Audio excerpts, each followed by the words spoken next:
Добро вечер.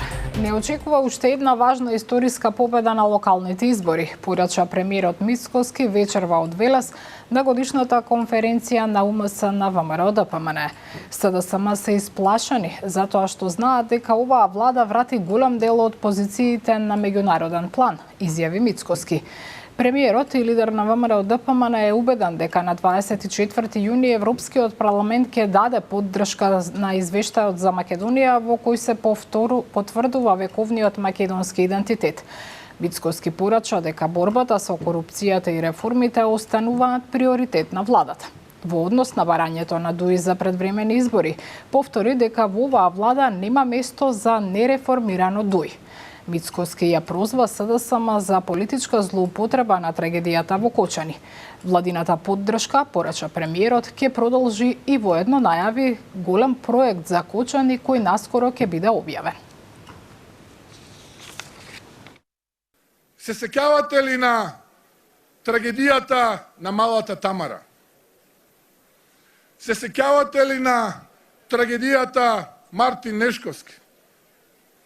Се сеќавате ли на жртвите од Смилковското езеро? Се сеќавате ли дека истите овие луѓе ветуваа правда, ветуваа мир? Да не дозволиме овие некрофили кои повторно на човечката судбина манипулираат и се обидуваат да се вратат на власт. Интензивно работам на проект кој ќе биде од историско значење на градот и ќе помогне директно за животот на секој еден жител на Кочани, и ова го работам заедно со Канцеларијата на Европската Унија. Загрижува омразата на Мицкоски кон семејствата на повредените и загинатите во трагедијата во Кочани, реагираа од СДСМ. Во својата забеганост, Мицкоски ги обвинуваше родителите дека од граѓанско движење полека се претворале во политичка партија. Мицкоски се дрзна да ги споменува и жртвите во случајот со Мартин Нешковски, малата Тамара, но и Смилковско езеро. Ова е некрофилија и јавен линч врз жртвите од трагедии за кои Мицкоски вели дека се некрофили и негови политички непријатели, стои во реакцијата. Пониква ќе прирасне во Центар за рехабилитација на повредените во пожарот во Кочани. Одлуката за ова владата се очекува да ја донесе во текот на следната недела. Лекари од неколку болници привремено ќе се стационираат во одморалиштето на МВР на Пониква, кој ќе се користи како објект за продолжена медицинска нега и рехабилитација за повредените од пожарот. Станува збор за пациенти кои се веќе стабилизирани, но кај кои постои реална потреба за понатамошен третман.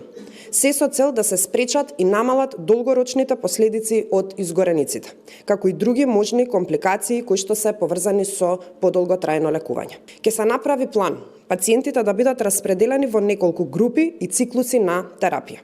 Се со цел да се овозможи персонализиран пристап кон секој поединечен случај, во согласност со препораките на лекарите. Председателката Гордана Силјановска-Давкова се сретна со францускиот председател Макрон во Ница.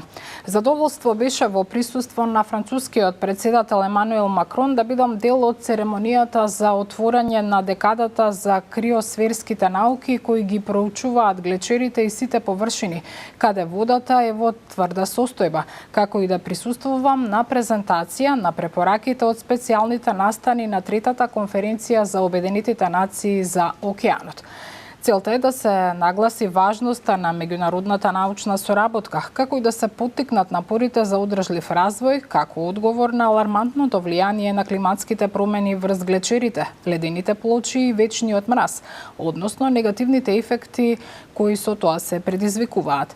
Драго ми е што можев кратко да поразговарам со председателот Макрон, кој е домаќин на конференцијата, објави председателката на Фејсбук.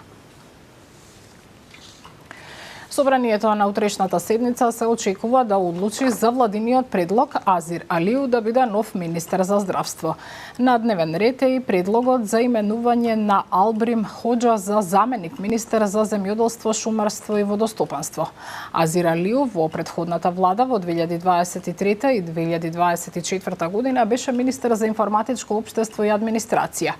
Тој е дел од Алијансата за албанците која останува со вреди по оставката на Арбен Таравари на 15 мај и неговата одлука да замине во опозиција. За локалните избори на есен, дел од партиите веќе излегоа со своите адути, но за најголем број од кандидатите за градоначалници допрва ќе се одлучува. Неформалната кампања е веќе почната. На што може да се надева власта, а на што опозицијата? Јана Јосифовска. Партиите полека почнуваат да ги комплетираат листите на кандидати за предстојните локални избори, иако се уште траат натрепартиските анализи за клучните општини и заеднички листи. Од 25 кандидати за градоначалници кои ја добија довербата од Мицкоски и партискиот врв на ВМРО ДПМН е во првиот круг, 22 веќе ги водат нивните општини во изминативе 4 години. За кандидат за градоначалник на Скопје партиите се уште немаат конечна одлука. Од СДСМ за сега се известни кандидатурите на актуелните градоначалници Горан Герасимовски за општина Центар и на Томе Христоски за Крушево, а можно е поддршка за уште една изборна трка да добие актуелниот градоначалник на Крива Паланка Сашко Митовски. За останатите кандидати се уште траат партиските анализи и во СДСМ и во опозицијската ДУИ. Според политичкиот аналитичар Петар Арсовски, главните пораки на партиите во изборната кампања ќе бидат околу темите за кои тие се најсигурни: власта за инвестиции и инфраструктура, опозицијата дека не функционира системот. Кај изборот на градоначалници, повторно најголемо влијание има партијата, но значајно влијание има и личноста на кандидатот, особено таму каде што се работи за тековни градоначалници. Што се однесува до главните пораки, мислам дека власта ќе атакува на инвестиции, инфраструктура и градба, имајќи предвид дека е тоа некоја национална тема по која владата доста потроши енергија и напор во последниот период. Опозицијата ќе атакува на задржување на некои енклави кои веќе ги има и на напад дека не функционира системот.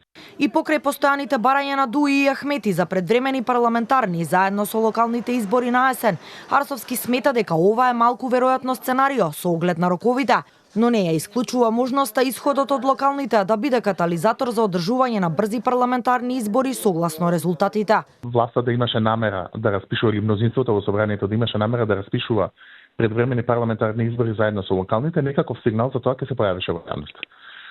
Особено што не е голема тајна дека ВМРО ДПМН не го предпочита ДУИ како коалиционен партнер, па затоа мислам дека има некаков отпор кон задоволување на токму тие барања. Сега, дали второто сценарио ќе се оствари, односно дали резултатите на локалните избори ќе предизвикаат брзи предвремени парламентарни избори, ќе зависи од самите резултати.